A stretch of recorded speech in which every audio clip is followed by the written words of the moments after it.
deportista, emprendedor y actual empresario. Tenemos hoy a Carlos Arana Castillo, deportista a nivel culturismo, emprendimiento a nivel gimnasios. ¿Qué tal? ¿Cómo estás? ¿Qué tal? ¿Cómo estamos? Un placer.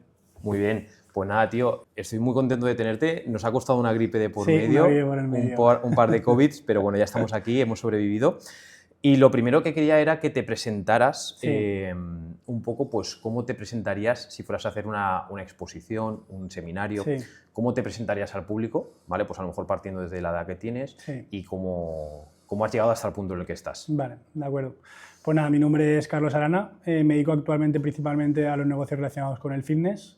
Empecé un poquito pues por pasión, sí que es cierto que tengo un poquito de estudios en lo que es el área del emprendimiento y demás. Tengo una carrera y un máster en marketing y en gestión empresarial. Y nada, y con el paso del tiempo pues encontré la oportunidad de poder ligar al final lo que para mí era una pasión en su día, que era la competición, el entrenamiento y demás, con la manera de ganarse un poco el día a día y ganarse la vida. Y gracias a Dios pues he tenido la suerte de poder vincularlo y poder vivir de ello a día de hoy. Qué guay. ¿Y qué es lo que más te ha gustado de todo lo que llevas hasta la fecha de hoy? ¿Qué es lo que dirías? Con esto fue lo que me dio el apuesta por esto. Pues al final fue un poquito el hecho de que siempre me ha gustado depender de uno mismo, ¿no? El hecho de decir que al final tu desempeño es lo que marca al final tu calidad de vida. Creo que eso es algo que me gusta mucho porque al final el esfuerzo que haces es para ti, para tu familia y para tus seres queridos y se acaba repercutiendo en la calidad de vida de tu día a día. Al final, el hecho de pues, poder depender de ti mismo, de tu trabajo, de lo que tú te esfuerzas, que con el paso del tiempo se vea reflejado en tu día a día. Qué guay, tío. ¿No nos has dicho la edad que tienes? 29. 29 años. 22. Tío, eres más joven que yo. Del 96. Estaba ahora mismo... Sí. ¿De qué año eres tú? Yo tengo 31. 31. Eres más joven que yo. Del 94. Bueno, sí. Y cuéntanos qué tienes a las espaldas. O sea, qué es lo que tienes más o menos, qué es lo que has conseguido ya crear. Pues actualmente tenemos una cadena de gimnasios que tenemos 3 centros y este 2026 aperturaremos el cuarto y el quinto. ¿El cuarto y el quinto? Sí. O sea, 2 de golpe. 2 de golpe este año seguramente, sí. Porque principalmente consideramos que estamos en un momento en el que tenemos que apostar por la marca porque se vienen tiempos difíciles a nivel en el sector, porque al final está creciendo mucho la demanda, las grandes cadenas están apostando mucho. Entonces creo que es un momento de hacer un pequeño esfuerzo extra para mantenerse en el mercado con mayor potencia. Sí. Y bueno, esto no me lo dijiste a mí tal cual, pero bueno, un amigo nuestro que tenemos en común, Aitor, me dijo un día que tú le dijiste, donde monten un basic, ahí tenemos que estar. A ver, al final un poquito la pelea es competir con estas cadenas, ¿no? Porque al final son cadenas que trabajan muy fuerte, trabajan muy duro y el posicionarte al lado te obliga a estar siempre pendiente de ofrecer un servicio excepcional y tener una propuesta de valor y un valor añadido que sea muy diferente para los clientes.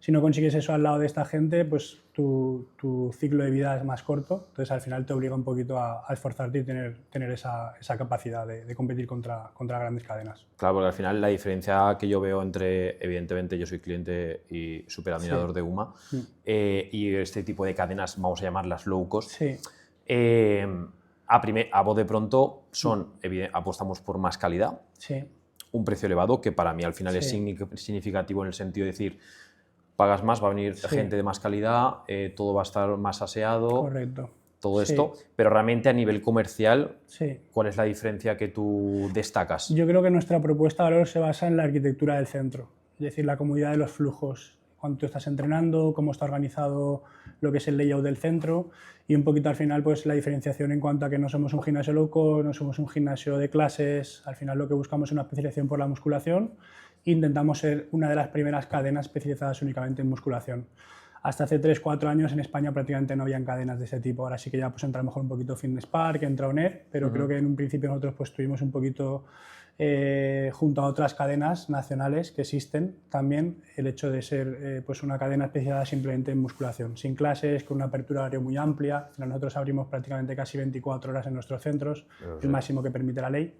Entonces al final es un poquito eso lo que nos diferencia del resto. Claro, porque creo que son 2 o 3 horas las que el centro, por ejemplo, aquí en la Pobla clausura. Sí, en la Comunidad Valenciana, por ejemplo, el Grupo H te exige cerrar 4 horas, entonces pues esas horas son las que tú tienes que estar cerrado para cumplir con la normativa. Pues Pues al final es un poquito normativa autonómica, porque por ejemplo en Madrid, creo, si no me equivoco, creo que son 24 horas, los gimnasios pueden Y abrir 24 horas. en Valencia hay alguno, ¿no? Valencia Sí, lo que pasa es que capital. de alguna manera habrá para trabajar de forma paralela a la ley, pero normalmente te exigen eso. En el grupo H, que te agrupan con discotecas, espectáculos, estás en el mismo grupo de actividades de pública concurrencia, te obligan a esas 4 horas. Sí que es cierto que estamos intentando mirar a ver fuera de la Comunidad Valenciana si hubiera la posibilidad y ya implantar el modelo 24 horas. Claro, pero ¿y crees que esas 3-4 horas te aportan? No creo que marquen la diferencia a nivel práctico. A nivel de marketing creo que sí que puede hacerlo un poco. Sí, que la ya. gente perciba, al final el mensaje es muy claro. Si tú dices que abre 24 horas, la gente dice, vale, puedo ir a cualquier hora. No tengo excusas, siempre puedo Exactamente. entrenar. Al Es final más esa- fácil comunicar también que tienes más amplitud horario. De otra manera es, no, abrimos de tal hora a tal hora. De esta manera es, no, yo abro 24 horas y es algo que la gente lo entiende muy rápido. Sí, y al final uno de los motivos por los que yo entrenaba en un gimnasio, que también está muy bien equipado, literalmente a 10 minutos andando de mi casa, Claro. y ahora cruzo 2 pueblos para venir al Por el tuyo. horario. Por el horario, por el hecho de que al final yo también me dedico a la competición, aparte de ser amante del deporte, evidentemente a la vista está después de mi centro de entrenamiento, en el que al final a mí me interesa el siempre que quiero poder entrenar. Claro, exactamente. Y sobre todo no poder ir a un basic, Sí. hablando pronto, que me cuesta la mitad y que también puedo entrenar siempre, pero Sí. Es que ni me caliento, Sí. o sea, ni me lo planteo. Ahora que lo comentas también creo que algo que nos diferencia bastante y creo que es algo importante en nuestra propuesta de valor que se me ha olvidado comentar es el hecho de las esperas. La gente valora mucho su tiempo hoy en día. Nosotros siempre tratamos de que haya una cantidad de máquinas suficientes Sí. para que no tengas que esperar. Por ejemplo, en el centro actual, el de Valencia, en el que tú entrenas, si no me equivoco, de extensión de veces tenemos 3 o 4 máquinas. De las máquinas más concurridas siempre Sí. doblamos y triplicamos. Pierna hay, por ejemplo, 25 o 30 máquinas, eso hace que no tengas que esperar. Por No, ejemplo, no, en el centro totalmente. nuevo creo que van unas 140 máquinas aproximadamente. ¿Cuántas hay aquí en Humana El de Puebla? la Puebla no te sabría decir exactamente, pero cerca de las 100 máquinas perfectamente.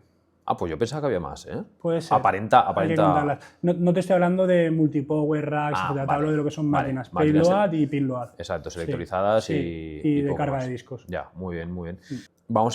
Quería aquí enfatizar un poco más qué cuesta montar un UMA.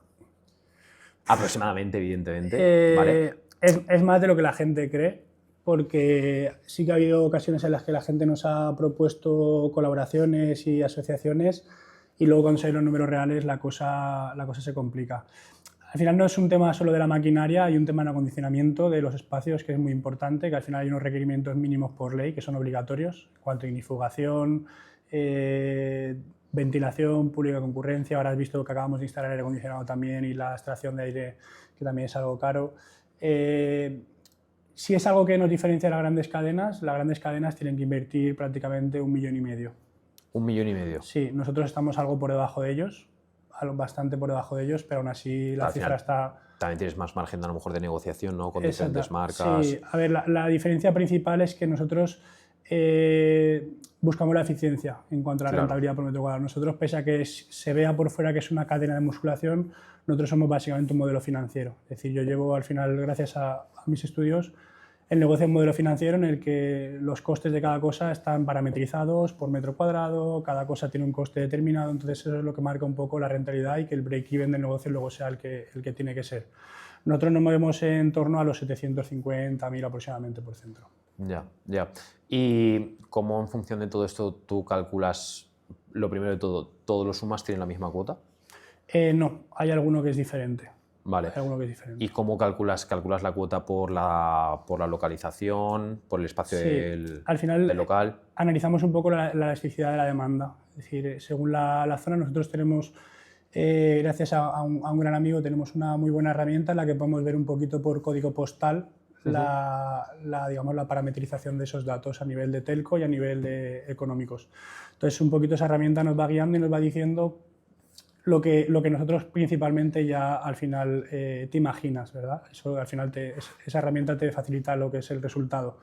Entonces vamos viendo un poquito cómo fluctúan los ingresos según el precio y la cuota que pongas en cada código postal. Y de esa manera vamos ajustando. Sí que es cierto que el Centro Cané, como fue el primero, donde hemos crecido, donde hemos empezado, siempre tenemos pues un poco la intención de mantenerlo siempre un poquito por debajo del resto en cuanto a cuota, porque al final es la gente con la que compartimos el día a día y con la que crecimos desde el inicio, entonces creo que al final es un poco de agradecimiento hacia ellos. Claro. pero el resto de los centros sí que es cierto que nos movemos en cuotas de 45 euros al mes aproximadamente. Bueno, como has dicho, Canet fue el primero de todos. Sí. Cuando tú montaste Suma Canet, ¿por qué lo montaste? O sea, ¿cómo llevó todo eso? Fue curioso, fue un momento, esto fue en pandemia. En pandemia. Sí. En pandemia abrió. En pandemia, entre el primer cierre y el segundo cierre es cuando abrimos. Ostras, eso... Sí, fue arriesgado. Lo da que pasa mucho es que sí miedo. que es cierto que, como siempre se dice, creo que todo momento de crisis también es un momento de oportunidad, según cómo se mire. A nosotros nos sirvió un poco pues, para reducir un poco lo que es el coste de adquisición de un centro que ya estaba en funcionamiento, que tenía 200 y pico socios, 300.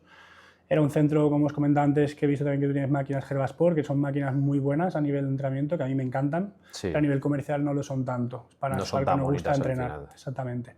Entonces, pues era un centro que yo había visto que tenía mucho potencial de mejora y que nunca se le había sacado el rendimiento que era lo esperado de ese centro. Era un centro conocido para los amantes del hierro y tal, se llamaba Fitnessland Canet.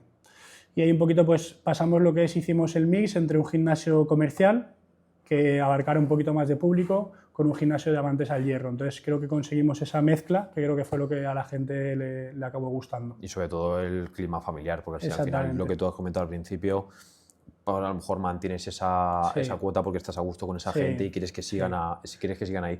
Cuando tú montaste Uma Canet, ¿realmente vino de casualidad o viste la oportunidad y dijiste yo aquí quiero estar, tengo que estar? Pues en pandemia hubo un amigo que tenía un centro de entrenamiento y como en aquel momento no se podía entrenar nada más que si eras amigo de algún conocido o lo que sea, yo pues fuimos a entrenar con él y el chico tenía un año más que yo, que desde aquí le mando un saludo si me escucha. Y en ese momento yo pensé, hombre, si él lo ha hecho, quizás nosotros también podríamos hacerlo, ¿no? Claro. Un poco como esa inspiración. Y entonces, con el paso del tiempo, al final me enteré que el propietario del gimnasio de Canet estaba planteándose el traspaso y hablé con él y decidimos llevarlo a cabo. Porque al final tú ya habías estudiado tema de empresariales y todo eso, Sí. o sea que tú ya sabías que ibas a querer emprender. ¿Fue tu primer emprendimiento? No, antes estuve con el tema de asesorías online, Vale. que por cierto lo he retomado ahora, hace un poquito lo he retomado. Tuve que paralizarlo con lo que fue el plan de expansión de UMA porque al final no había tantas horas al día para poder trabajarlo, pero creo que esa fue mi primera experiencia como autónomo, fue esa, el ayudar a la gente con su objetivo a nivel físico y demás. Sí que es cierto que yo cuando terminé la carrera y el máster hice prácticas en el sector privado, trabajé en automoción, trabajé dirigiendo lo que eran las flotas para Audi, el grupo Volkswagen, Audi, grupo Seat, etc. Y me di cuenta que no era lo mío. Yo necesitaba tener un poquito más de libertad y llevar a cabo algún proyecto que llevara mi nombre. Y si encima lo podías englobar en lo que a ti te gusta, que era el hierro. Entonces fui trabajando paralelamente el tema de la asesoría junto a mi trabajo habitual hasta que vi que el plan B me daba más o menos lo mismo que el plan A. Retiré el plan A y comencé solo con el B. Y una vez que las asesorías funcionaban, pues también me sirvieron para tener un poquito de colchón para poder invertir en el primer UMA. Claro, ¿cuántos clientes llegaste a tener tus primeras asesorías? Yo al principio empiezas, si tienes clientes, empiezas muy poquito, empiezas con amigos, empiezas con familiares, el boca a boca va haciendo que tengas más, hasta que llegó un momento que en el punto más alto tenía unos 115, 120 asesorados al mes.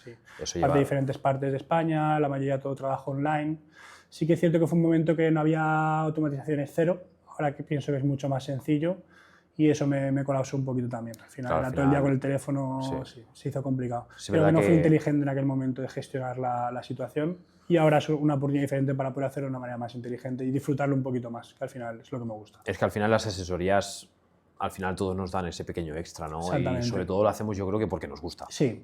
Porque nos gusta, para mí es un hobby las asesorías, sí, y además para nada dejo que me quiten tiempo de lo otro, simplemente por algún amigo que de verdad me pide ayuda y que lo veo 100% comprometido o alguna persona cercana, pero intento hacerlo porque me gusta y por disfrutarlo y no por necesidad. Al final es cuando yo creo que le das en la clave. Totalmente de acuerdo. Porque si no es que 115 personas, tío, yo no sé cómo lo hacías. Sí, era muy complicado, era 24/7 con el teléfono. De hecho, ahí en ese momento me coincidió también que preparaba gente para competir.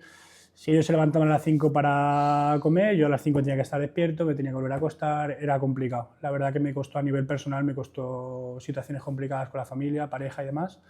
Pero bueno, pero es algo de lo que al final se aprende, ¿no? Todo es un aprendizaje y al final pues ahora se lleva con un teléfono de empresa, trabajo de otra manera y al final es todo mucho más ordenado y mucho más... El primer emprendimiento fue tus asesorías, luego ya vino UMA. También sé que te dedicas a algo de la restauración, ¿verdad? Sí, sí. ¿Eso ya al final es por hobby, simplemente por diversificar? A ver, fue por un tema de, primero, diversificación y segundo, porque considero que los negocios en hostelería es algo de lo más complicado que existe. porque al final trabajas mucho con el factor humano, tanto con clientes como con trabajadores.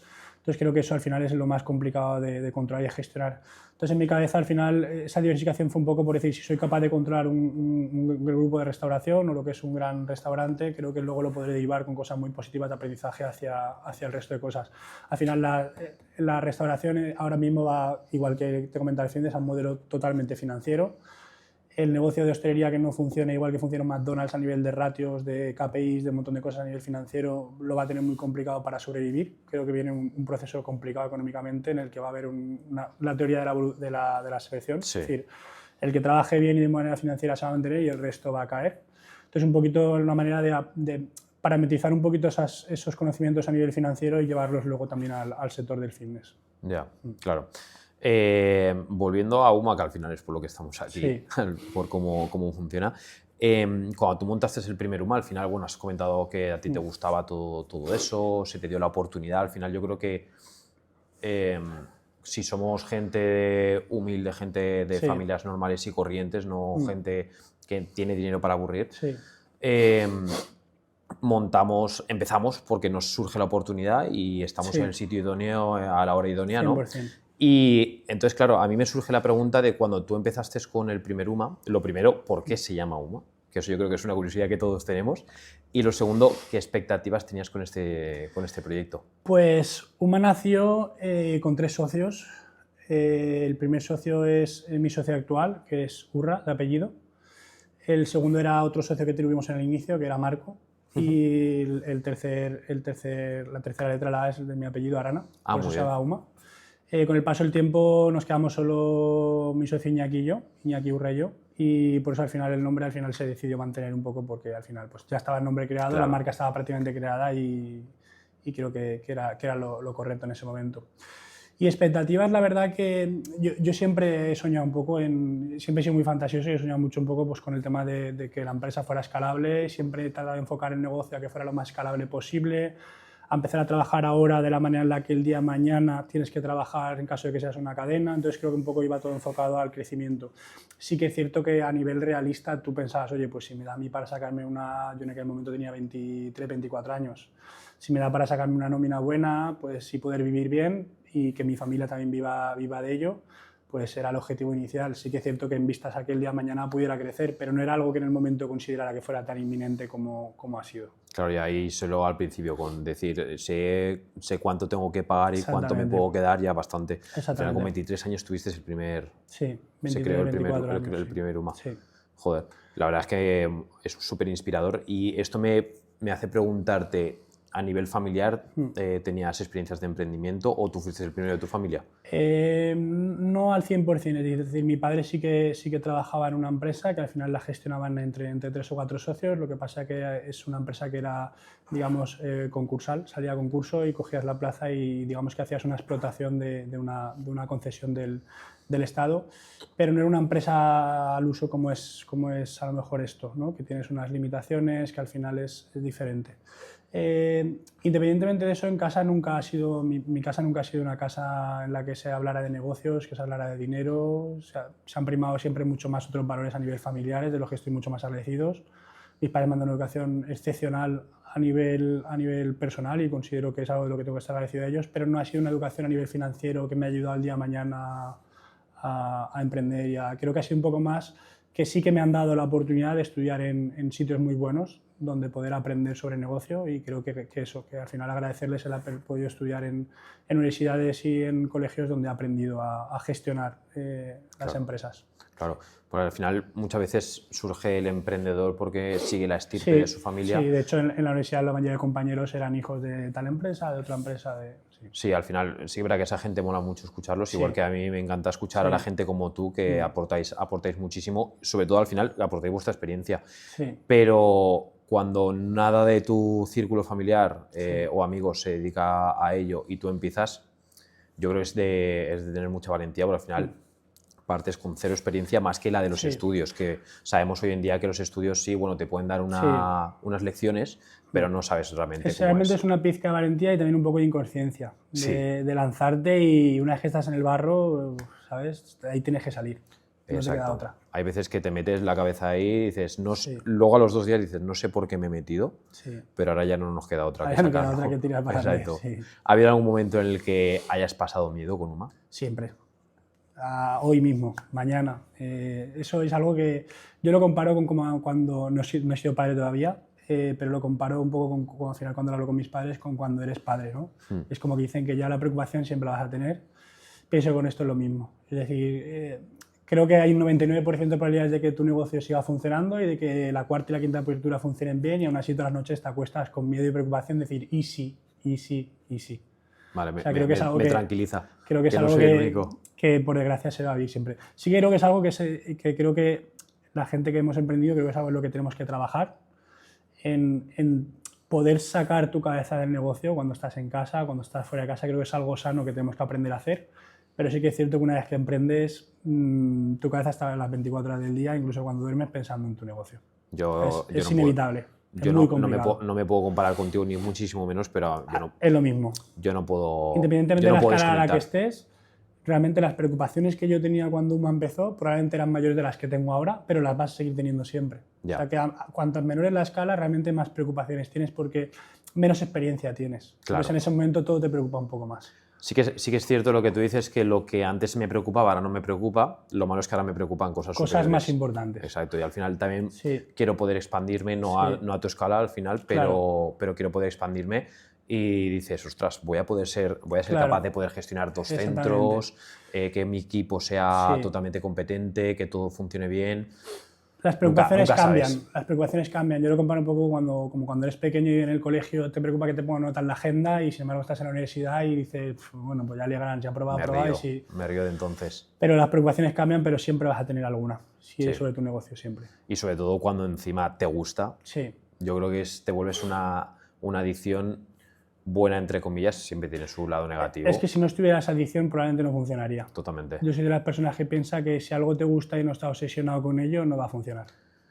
Requiere el 100% de tu dedicación, el 100% de tu tiempo. Eso es algo que lo hablo con mucha gente. La gente piensa que ha sido fácil. O que ha sido un golpe de suerte. Sí, mi socio y yo, pues cuando Uma empezó, cuando abrimos Canet estuvimos 12 meses sin cobrar, cuando abrimos Castellón estuvimos 12 meses sin cobrar, trabajando 17 horas al día. Incluso ahora mismo, cuando hemos abierto el de Valencia, yo al principio me tengo que asegurar que el negocio funcione. Era el momento en el que abríamos a las 2 cerrábamos a las 2 y abríamos a las 5. A mí no me había llegado el torno, por ejemplo. Mi socio y yo teníamos que estar allí a las 2 y a las 5, todos los días, hasta que llegó el torno. O sea, que son cosas que al final el trabajo duro es lo único que va a hacer que... Sí, a mí, por ejemplo, me pasa que algo tan sencillo como darle vacaciones a un compañero implica que yo pase de trabajar una jornada normal a trabajar 14 horas. El doble. Sí. Exactamente. Eso es. Exactamente. Y toca, y es lo que hay que hacer. No, y lo haces y además ni lo piensas. A mí muchas veces que la gente me pregunta ¿cuántas horas trabaja? Digo, ni lo sé ni me importa. No al final yo trabajo. Fin. No lo cuentas. Sí, tienes una responsabilidad y tienes que llevarla a cabo. Sí que es cierto que cuando va avanzando el tiempo vas escalando y al final tienes que preparar un poquito el negocio para que el negocio no dependa de ti. Porque si el negocio depende de ti al cabo de 3, 4 años tienes un problema, porque al final realmente eres empleado de tu empresa, no eres empresario, y eso te limita mucho al crecimiento futuro. Pero hay un proceso que tienes que pasar por ahí, que todos hemos pasado por ahí, que es inevitable que la empresa al principio dependa de ti. Sí, y luego pues ya aprender quizás a delegar o aventurarse a delegar. 100%. Al final yo creo que no aprendes, simplemente te aventuras, dices no me queda otra. Sí. O vivo Así o muero. Así es. Y lo haces con miedo, vas desprendiéndote con miedo, vas delegando con miedo, pero hay que hacerlo, es obligatorio. Sí. Y luego sobre todo porque dices, lo van a hacer mejor que yo, y luego hay veces que incluso te sorprendes y dices que lo hace mejor que yo. Sí. No es que lo haga igual que yo, es que lo hace mejor que yo, claro. De los 3 Umas, ¿hay alguno en concreto que a día de hoy digas, este es el que más va a pegar, más o menos trabajan por igual? Al final es un poco el aprendizaje, ¿no? Al final nosotros también somos nuevos, no es lo mismo, pues a lo mejor nosotros que tenemos 3 centros que una multinacional con un fondo detrás, que el presupuesto es ilimitado y tienen una persona encargada de la expansión, una persona encargada de los términos de calidad. Nosotros lo tenemos que hacer todos nosotros. Sí que es cierto que estamos empezando a delegar, pero cada UMA creo que es un poco mejor que la anterior, pero por un tema de aprendizaje de experiencia. Claro. Es decir, en UMA Canet cometí, imagínate, 20 errores, en UMA Castellón de esos 20 errores ya solo cometes 5, en Valencia solo cometes 3, en el siguiente seguiré cometiendo errores, pero serán menos y cada vez un poco el producto es un poco más perfecto. Por eso nosotros seguimos reinvirtiendo, tanto en los centros de Canet como en Castellón. Ahora en Canet vamos a hacer una renovación completa de la maquinaria, vamos a dar una vuelta al negocio, porque al final vemos que, joder, nos gustaría poder implementar las cosas que hemos aprendido en los nuevos centros en los anteriores para ir equiparando un poco el nivel de todos. Porque al final siempre estás aprendiendo. Totalmente, sí, al final dices, ostras, esto, incluso algo tan sencillo como esta máquina que antes aquí me gustaba, ya no me gusta. Sí, cosas tan simples como Sí, eso. sí, yo aquí hay veces que me vengo, me pongo de pie, observo alrededor y digo, esto tengo que cambiarlo aquí, tengo que cambiarlo aquí, y sí, bueno, es mola, pero también tiene su... Sí, porque al final luego es más trabajo, porque dices, ostras, esto que he hecho aquí lo tengo que hacer en el otro centro, porque si no la gente va a percibir que hay una diferencia. Claro. Entonces te toca volver atrás y volver a empezar. Y replantear todo el esquema. Lo que a mí me pasa muchas veces que lo que a lo mejor digo, ostras, esto es buenísima idea, al día siguiente es malísima idea. Y digo, menos mal que no lo he hecho, es malísima idea. Entonces al final, bueno, por lo que me comentas, todo va en círculo. Todo va en círculo. Debe de ir. Todos los sumas ayudan al siguiente. Exactamente. Y viceversa. Al final lo que estamos intentando de crear UMA es que cualquier cliente lleve una experiencia lo más similar posible, esté en el centro UMA en el que esté. Por eso al final un poco las ideas de mejora que tenemos en Valencia las tenemos que aplicar en Canet y a futuro las aplicaremos en Castellón, un poquito para que la gente perciba UMA como un ente único, es decir, que no tengas una experiencia en Castellón completamente diferente a la que tienes en Valencia y completamente diferente a la que tienes en Canet. Por ejemplo, sí que es verdad que algo que veo característico, aunque evidentemente tipografía, colores y todo eso son los que son, pero sí que veo característico de que al final cada UMA, pues bueno, porque se va reinventando, tiene una decoración distinta, le das otro toque. A diferencia de, por ejemplo, cualquier cadena, como lo has comentado, Honor, Finespark, que son todos exactamente iguales, ¿a ti te gusta esa diferenciación o se ha dado por la situación? Creo que es un mix de ambas cosas que comentas. A nosotros hay algo que nos limita muchísimo, que es al final nosotros nos emplazamos principalmente en naves industriales. Las naves industriales son cada una de un padre y de una madre, son completamente diferentes. En Canet era un almacén de naranjas, aquí era un almacén de hierro, entonces al final un poquito la morfología local es la que te da ese resultado final. Sí que es cierto que se mantienen un 80% de los elementos comunes, pero hay un 20% que lo tratamos de hacer diferencial. Lo hacemos diferente a nivel estético. Primero porque vas mejorando y vas haciendo cosas mejor que has hecho en otros sitios y segundo porque al final hay cosas que por presupuestos y demás surgen de otra manera diferente a como te hubiera gustado. La tendencia y lo que tenemos que tratar de intentar, y creo que es algo a trabajar en el día de mañana, es que sean lo más parecidos todos posibles. Empezar a encontrar pues, las naves todas de las mismas características similares, unos metros cuadrados idénticos prácticamente. Al final todo eso va redactado en un plan que estamos hablando que es el máster franquicia, en el que al final por metro cuadrado te sale el coste material de cada cosa y todo que sea idéntico, para que si el día de mañana yo no estoy, haya otra persona que pueda replicar. Exacto. Has comentado que el tema de franquiciar, ¿te gustaría llegar a franquiciarlo o crees que la esencia siempre sea 100% vuestra? Es algo que no tenemos todavía pensado a corto plazo. Estos dos centros siguientes sí que van a ser de forma propia, el cuarto y el quinto serán de forma propia, pero al final estamos abiertos al crecimiento de cualquiera de las maneras siempre y cuando repercuta de forma positiva a la marca. Claro. Es decir, imagínate que hay una persona en Madrid con la que tenemos un feeling adecuado o una persona en Barcelona con la que tenemos un feeling correcto y consideramos que es una persona, porque al final nosotros somos personas humildes, somos de hacer negocio con personas, es una persona que consideramos que puede aportar a la marca, no nos importaría crecer, a lo mejor segregando, no habría problema. Sí que es cierto que, como tú comentas, a nivel propio siempre hay más control de la marca, es algo que creo que ahora es muy importante tener, sobre todo en los primeros 5 o 7 centros. Claro. ¿Serías capaz de en un futuro vender humo?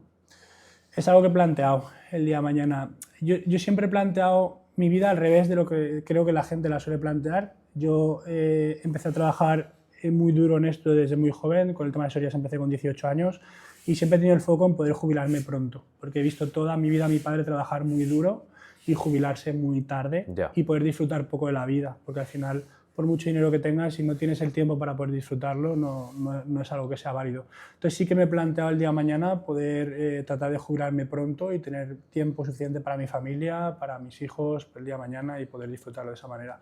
Hacerlo al revés, es decir, la mayoría de gente el tiempo lo disfruta luego, cuando ya casi no te queda energía, tienes el dinero pero no tienes energía o no tienes ganas. Y a mí me gustaría poder hacerlo un poco antes. Claro, por lo que me estás contando, la verdad es que tu cabeza ahora mismo yo creo que es un Excel. Sí.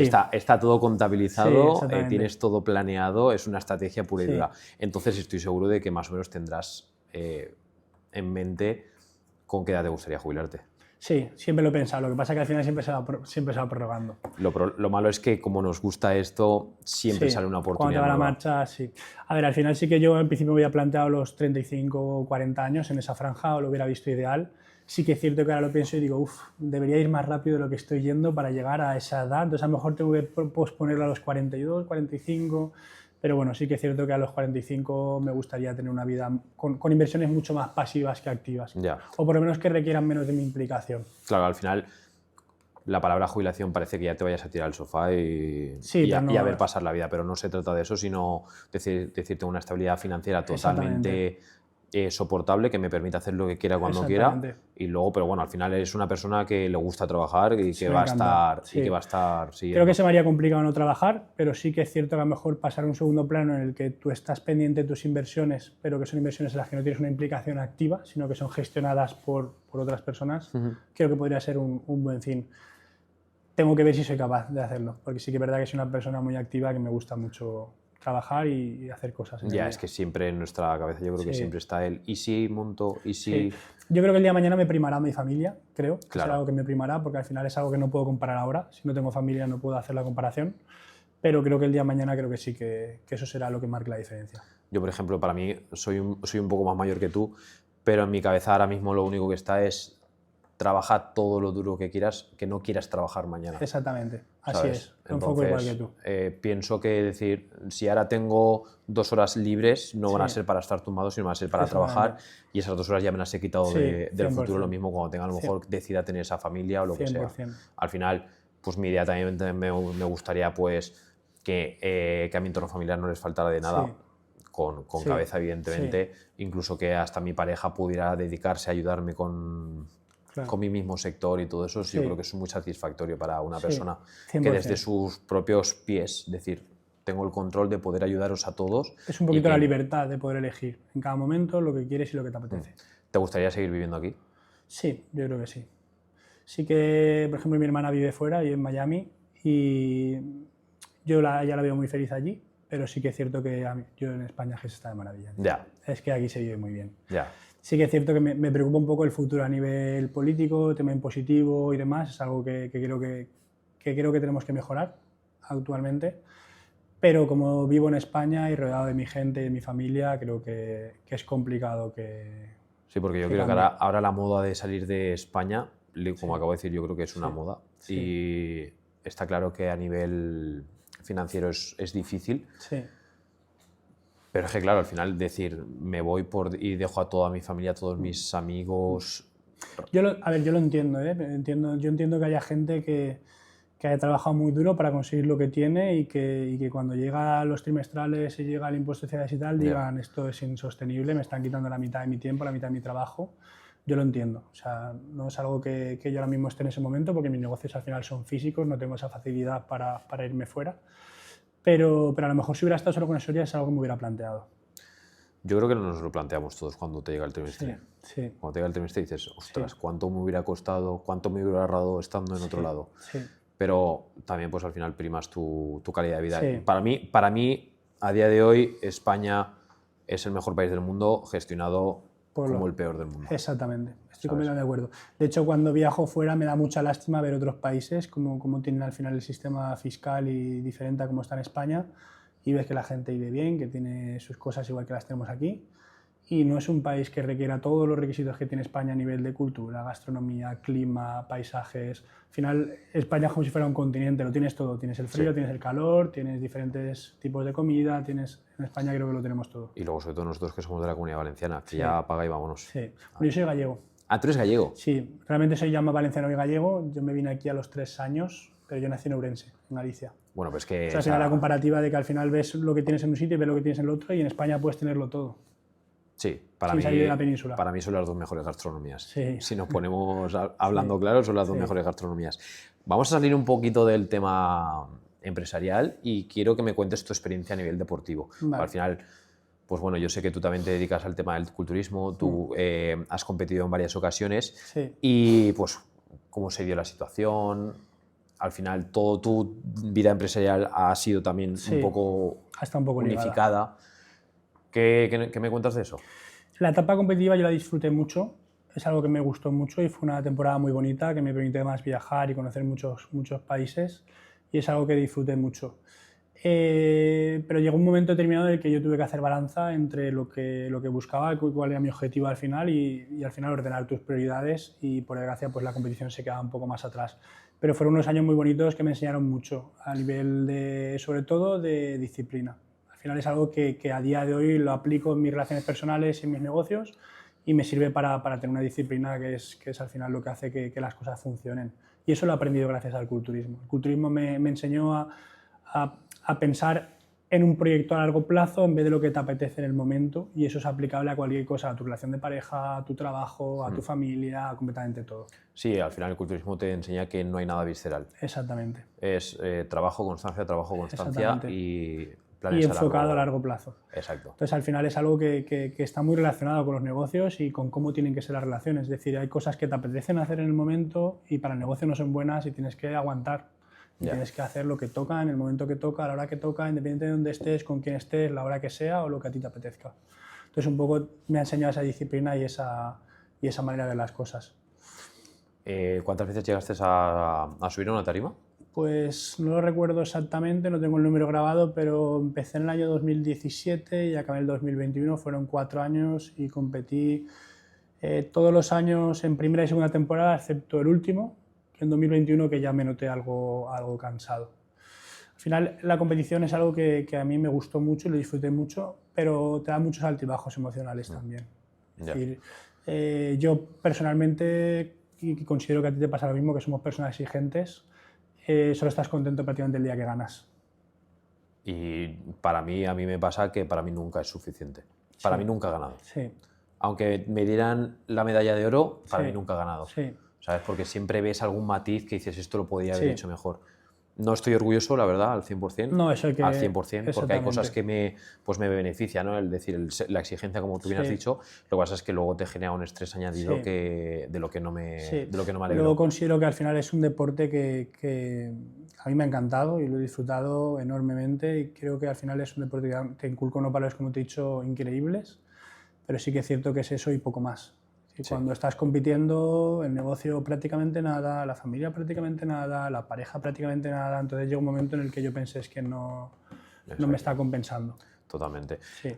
Te iba a hacer una pregunta, pero es que tú ya me la has contestado.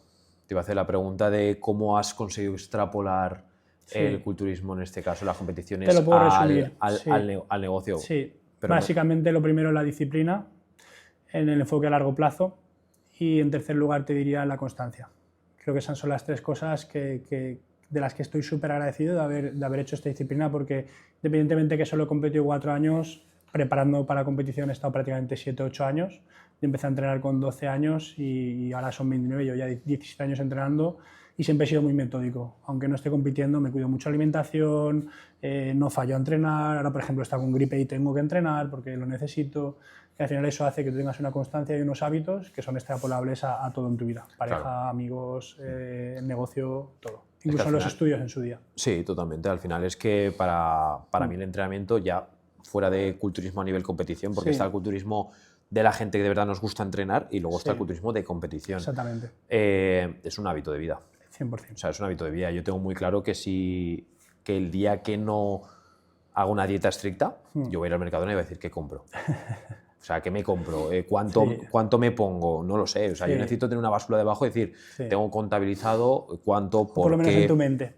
Exacto. Estar tranquilo de que te estás nutriendo de la forma adecuada y todo como toca. Exacto. Al final pienso que culturismo / fitness es una inversión para nosotros del futuro. Y al final siempre le digo a mis clientes, lo que tú hagas hoy repercutirá en tu día de mañana. Si te quieres levantar de la silla por tu propio pie cuando seas un anciano, haz una sentadilla. Exactamente. Sin ir más lejos. O cualquier cosa de este estilo. Sí.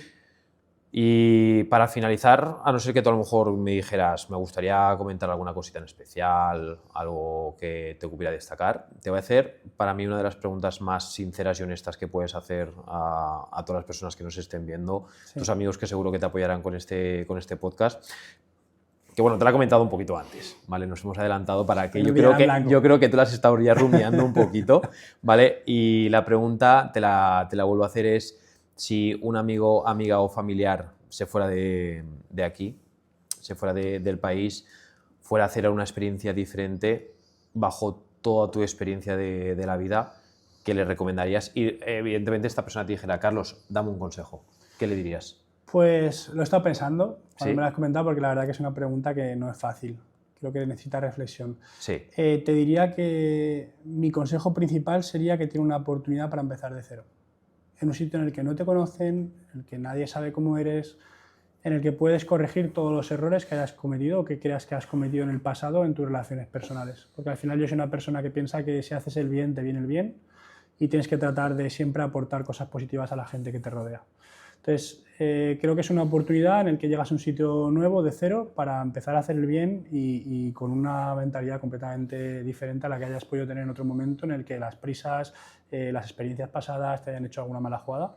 Creo que es un momento para perfeccionarse como persona, para descubrirte a ti mismo y para empezar a hacer las cosas de una manera diferente. Claro, mucha gente ve lo que tú has comentado al principio de empezar de cero, no lo ve como una posible iniciación a una etapa nueva, sino como un miedo, ¿verdad? Sí. Es el miedo a, es que voy a empezar de cero. Es una oportunidad, yo creo. Sí, en vez de una oportunidad lo ven como el miedo de es que voy a empezar de cero en vez de voy a empezar de cero. Sí, yo creo que es una oportunidad para ser un mejor yo, por así decirlo. Totalmente. Sí, totalmente. yo he sido, imagínate, una muy buena persona, pero creo que he fallado en esto en el pasado. Pues ahora tienes la oportunidad de hacerlo. Y si tú, esta me la acabo de sacar de la manga, si tú fueras esa persona a la que han aconsejado, Sí. realmente desde tu más interior, ¿qué crees que cambiarías? ¿O qué crees que te gustaría que dijeras, empiezo de cero, 100%, esto no lo volveré a hacer o esto sí que lo haría? Pues yo soy Aries, soy una persona muy insistente. Creo que a la gente le hubiera dado un poquito más de libertad a la hora de ser uno mismo, porque al final Aries somos gente que cogemos a las personas y las llevamos encarriladas a donde nosotros creemos que es la mejor de las posibilidades para cada uno, pero al final creo que el hecho de ser un poco más paciente con la gente, con su forma de actuar y entender que cada uno somos de una manera completamente diferente a cómo somos, a cómo nosotros somos. Y no tratar de analizar a lo mejor la actitud de una persona desde tu punto de vista, sino desde el punto de vista de la otra persona, que es la que está actuando. Ya, muy bien, Carlos, tío, pues muchísimas gracias. Ha sido un placer. UMA 2026 va a dar un... Sí. ¿2026 va a ser la fecha o se va a estirar hasta 2027? Vamos a intentarlo. Sí que es cierto que a nivel inmobiliario la cosa está complicada. Ya. Es un tema que al final pues, nos limita bastante. Estamos en búsqueda activa. Una apertura la anunciaremos muy pronto. Quizás la semana que viene, la siguiente, ya anunciemos la siguiente apertura. Y la otra en cuanto al mercado inmobiliario nos lo permita. No te lo he preguntado. ¿Cuánto tiempo cuesta desde que firmas el local abrir un UMA? Es un proyecto que depende mucho de tema de permisos urbanísticos y demás, porque lo primero que se hace, ya lo sabrás, es la competencia urbanística para ver que esa actividad está correcta en esa pastilla urbana. Te puedo decir cuál ha sido el periodo más largo y cuál ha sido el periodo más lento. Okay, por ejemplo, perfecto. En Castellón fue relativamente rápido, firmamos la nave en junio y creo que el mes de septiembre estábamos aperturados. Fue un proceso de 3 meses. En este caso, en Valencia se retrasó mucho, pilló la Dana por el medio, hubo problemas en la nave a nivel de infraestructura y demás, y creo que tardamos al final casi un periodo de 9 meses. 9 meses, Sí. ostras, la diferencia es grande. Sí, muy claro, grande. pero bueno, también había cosas de por medio que te lo impidieron. Sí, claro, 100%. yo imagino que tú antes de firmar el propio local o de empezar a promover las licencias, tú ya tienes apalabrado cuántas máquinas vas a traer, cuáles y ya está todo. Sí que todo siento, como te comentaba, hay un cálculo promedio, que es el del máster franquicia, que ese cálculo promedio es el que hay que aplicar, pero luego siempre hay particularidades en cada una de las infraestructuras. Por ejemplo, la nave de Castellón es un poco más pequeña de lo que es la de la Ariana, entonces a lo mejor con la misma maquinaria una se vería muy colapsada y la otra se vería muy amplia. Muy amplia. Entonces un poquito vas jugando, pero tú tienes siempre un cálculo promedio que es el que tienes que respetar y siempre sabes que va a haber una horquilla de un 15 arriba o un 15 abajo % que puede variar. Y en ello va a variar también la inversión y el tiempo en el que se desempeña. Sí que es cierto que ahora los plazos se nos amplían un poco más porque empezamos a trabajar una línea maquinaria nuestra propia, Viajamos a China y visitamos 20, 30 fábricas hasta seleccionar una. Hemos subarrendado esa línea de producción para hacerla nuestra propia y le hemos dicho, pues mira, esta máquina la quiero de esta manera, de esta manera, de esta manera, de esta manera, para hacer un producto nuestro que consideramos que sería ideal ya para nosotros. Entonces eso va a hacer que los plazos sean un poquito más elevados, porque en cada pedido yo tengo que ir antes, seleccionar, luego volver, comprobar que está todo como toca, que las máquinas biomecánicamente funcionan como tienen que funcionar. Entonces eso va a ralentizar un poquito lo que son los procesos de apertura en el día de hoy, pero los va a perfeccionar. Claro, van a ser maquinarias mucho más trabajadas, mucho más con el ADN nuestro propio de Uma. Claro, si ya no es complicado, lo vas a complicar un poco más, pero para que el caramelo sea, el envoltorio sea perfecto. Sí, es la idea. El de trabajar esa línea en el que al final sea un producto propio, todo sea ADN Uma. Pues nada, Carlos, tío, de verdad, muchísimas gracias por venir. Un placer. Pese a que la salud te ha costado, nada, faltaría más. Y espero verte muy pronto entrenando. La próxima un entreno juntos. Venga, va, le damos caña.